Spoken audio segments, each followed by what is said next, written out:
में टीम सुबह 6 बजे से जो है वो पहुंची है।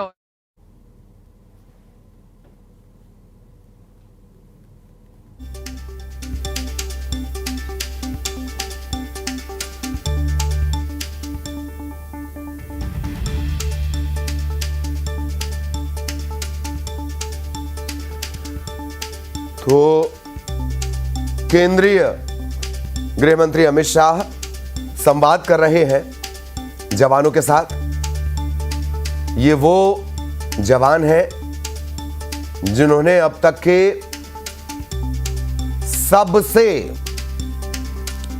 सबसे कठिनतम ऑपरेशन को अंजाम दिया है। इन जवानों का सम्मान किया गया है। केंद्रीय गृह मंत्री के आवास पर ही ये पूरा आयोजन, कर्रेगुट्टा के पहाड़ पर जो ऑपरेशन हुआ था, ये सबसे लंबे चलने वाले एंटी नक्सल ऑपरेशन में से एक है।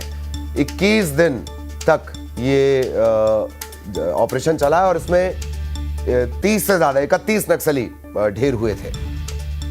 अब तक की सबसे बड़ी कार्रवाई के तौर पर भी इसे देखा गया। अब तक के सबसे बड़े ऑपरेशन के तौर पर भी ये जो गंभीर रूप से घायल जवान हुए थे उनसे भी चर्चा।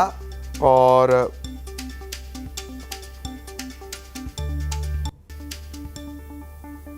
केंद्रीय गृह मंत्री अमित शाह ने इन जवानों का सम्मान किया है, इन जवानों से मुलाकात की है। इस दौरान मुख्यमंत्री विष्णुदेव साय, उप मुख्यमंत्री और गृह मंत्री विजय शर्मा वो भी मौजूद रहे। नक्सल विरोधी ऑपरेशन, सबसे बड़े नक्सल विरोधी ऑपरेशन, 21 दिन तक ये ऑपरेशन चला था कर्रेगुट्टा के पहाड़ों पे। ये पहाड़ ही अपने आप में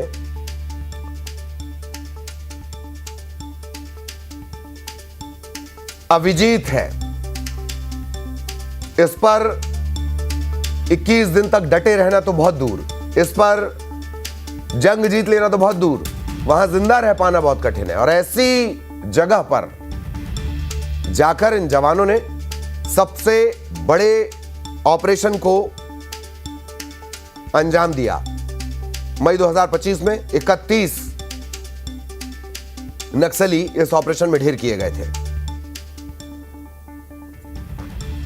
कर्रेगुट्टा में जो ऑपरेशन हुआ था उसमें ये जवान शामिल थे। तो गंभीर रूप से घायल जो जवान हुए थे, जब वो ठीक हुए, उनकी इंजरी ठीक हुई, तो ये सभी दिल्ली पहुंचे। केंद्रीय गृह मंत्री अमित शाह के आवास पर ही ये पूरा आयोजन और इन जवानों का सम्मान किया गया। मुख्यमंत्री विष्णुदेव साय इस दौरान रहे, उप मुख्यमंत्री और गृह मंत्री विजय शर्मा वो इस दौरान रहे। इन जवानों का मनोबल बढ़ाया। इन जवानों के मनोबल के सहारे ही नक्सलवाद को 2026 की क्लोजिंग तक क्लोज कर देना है, ये केंद्रीय गृह मंत्री कह चुके हैं। सहयोगी अनूप हमारे साथ जुड़े हुए हैं। अनूप, पूरी जानकारी विस्तार से। सम्मान हुआ है जवानों का?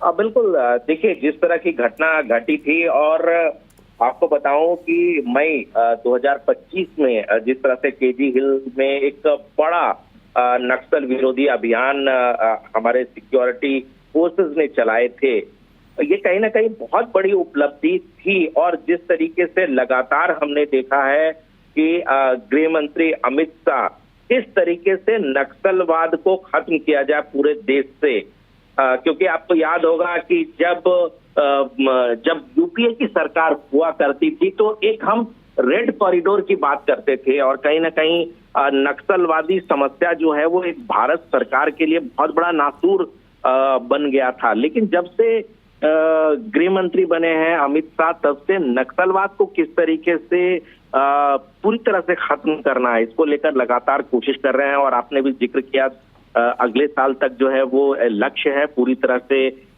नक्सल मुक्त भारत बनाने को लेकर। और यही वजह है कि इस तरीके से जो हमारे सिक्योरिटी फोर्सेस हैं उनका मनोबल कैसे बढ़ाया जाए, क्योंकि देखिए जमीन पर ग्राउंड जीरो पर वो होते हैं, और जिस तरीके से नक्सलवादी जो है वो गुरिल्ला वार करते हैं, किस तरीके से कह सकते हैं कि वो सिक्योरिटी फोर्सेस को मारते हैं, और उसके खिलाफ जिस तरह से अभियान चलाया गया और जिस तरह से एक बड़ा अभियान हमने देखा कि मई 2025 को चलाया गया, जिसमें 31 नक्सली जो है वो मारे गए थे।